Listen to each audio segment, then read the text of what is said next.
श्रोताओं, कोविड-19 की समस्या से हम सभी डट कर मुकाबला कर रहे हैं और उम्मीद है कि जल्द ही हम इस पर विजय भी प्राप्त कर लेंगे।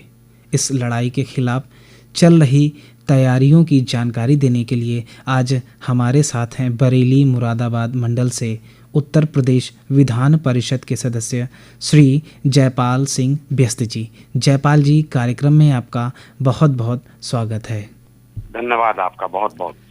जिस क्षेत्र का आप प्रतिनिधित्व करते हैं उसमें कई ज़िले आते हैं, जिनमें से कुछ तो बेहतर स्थिति में हैं मगर कई ज़िले समस्याग्रस्त हैं। ऐसे में एक जनप्रतिनिधि होने के नाते आपके द्वारा कौन कौन से कदम उठाए जा रहे हैं? ऐसा है, मेरे क्षेत्र में 9 जनपद हैं जी। मुरादाबाद मंडल के 5 जनपद हैं और बरेली जनपद के 4 जनपद हैं। तो मेरे द्वारा इस विपत्ति के समय, कोविड-19 के आपदा के समय पर मेरा इन 9 जनपदों में अपने सभी जितने भी कार्यकर्ता हैं, हमारे संगठन का जितना नेटवर्क है, अपना पर्सनल नेटवर्क है, उसके माध्यम से टेलीफोनिक वार्ता करके हम सबके हालचाल पूछ रहे हैं। आने वाली जो परेशानियां उन लोगों के लिए सबसे ज्यादा हैं जो कमजोर तबके के हैं, जो निर्धन हैं, उनके लिए सबसे बड़ी चुनौती खान पान के सामान की है। तो हम यहाँ मुरादाबाद में अपने स्तर से प्रयास कर रहे हैं, अपने स्तर से जितना भी हो सकता है अपने रिसोर्सेज और अपने शुभ चिंतकों के माध्यम से आर्थिक सहयोग लेकर हमारा प्रयास ये है कि मुरादाबाद महानगर में, जनपद में और शेष 8 जनपदों में कोई ऐसा एक भी परिवार, एक भी व्यक्ति वंचित न रह सके जिसे खाद्य सामग्री मुहैया न कराई जा सके, सामग्री के रूप में या भोजन के पैकेट के रूप में। प्रतिदिन मैं 4 घंटे इसी विषय में 9 जनपदों के अपने कार्यकर्ताओं के माध्यम से जानकारी प्राप्त करने में लगाता हूँ और मुझे लगता है कि संगठन के द्वारा जो कार्य किया जा रहा है, हमारे जितने प्रयास हैं वह प्रयास सफलीभूत हो रहे हैं। सरकार के साथ समन्वय बिठाकर, सरकारी तंत्र के साथ में समन्वय बिठाकर हम उनका भी पूरा सहयोग कर रहे हैं। जिले के आधार पर, तहसील के आधार पर, राशन डीलर्स के आधार पर जो सहयोग हो रहा है वहां भी हम समन्वय स्थापित किए हैं। केंद्र सरकार और राज्य सरकार की जो योजनाएं हैं, 500 रुपये देने की बैंक के द्वारा, 1000 रुपये देने की, उसमें भी हमारा महत्वपूर्ण योगदान है उस व्यवस्था को व्यवस्थित करने में। अतः 9 जनपदों में इस समय पर जो भी केंद्र सरकार की योजनाएं और विशेष रूप से राज्य सरकार की योजनाओं के साथ समन्वय बिठाकर हम व्यक्तिगत रूप से संगठन के साथ मिलकर इस विषय में समर्पित भाव से लगे हुए हैं। जयपाल जी, उत्तर प्रदेश के कई मजदूर, छात्र, टूरिस्ट बाहर प्रदेशों में, बाहर के ज़िलों में फंसे हुए हैं। उनको लौटाने की, यानी उनको अपने प्रदेश में वापस लाने की बात कही जा रही है और अपने प्रदेश में या आपके कार्यक्षेत्र में भी कुछ व्यक्ति ऐसे होंगे जो बाहर के ज़िलों के या बाहर के प्रदेश के होंगे, उनको भी वहां तक पहुंचाना है। तो ऐसे में एक बड़ी जिम्मेदारी आपके कंधों पर आ चुकी है। तो इसके लिए आपके द्वारा क्या कदम उठाए जा रहे हैं?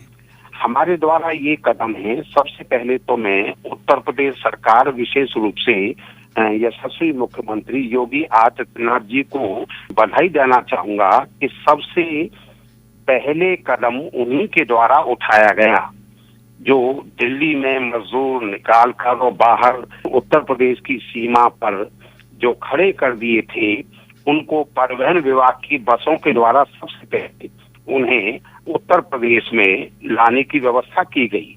दूसरे क्रम में जो कोटा में छात्र फंसे हुए थे, जो वहाँ कोचिंग में या अध्ययन के लिए थे, उनको निकालने के लिए और अन्य राज्यों में भी ऐसे जो हैं उसके लिए भी यहाँ उत्तर प्रदेश सरकार द्वारा प्रयास किए गए हैं।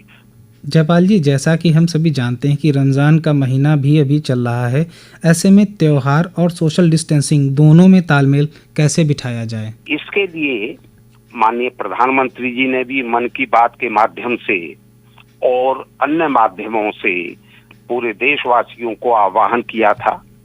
जो धर्मों के प्रमुख हैं उनको भी आह्वान किया था। माननीय मुख्यमंत्री जी ने भी आह्वान किया है। ये माह रमजान माने पूरा एक माह का ये अत्यंत पाक और पवित्र ये माह है, इबादत का महीना है। तो इस इबादत के इस माह के समय पर कोविड-19 की जो विपत्ति है, विपत्ति के समय ये आह्वान किया गया है। धर्म गुरुओं से भी उन्होंने इसके लिए सभी इमामों ने भी प्रयास किया है 9 जनपदों के, और जो अन्य धार्मिक प्रतिनिधि हैं, राजनीतिक प्रतिनिधि हैं, उनकी ओर से भी इस विषय में प्रयास किया गया है कि इबादत भी हो जाए और सोशल डिस्टेंसिंग का भी पालन हो, अर्थात इकट्ठे न हो, मस्जिदों में नमाज अदा न करें, अपने घर पर ही वह इबादत करें, और जो भी गाइडलाइंस हैं उसका सभी लोग पालन करें।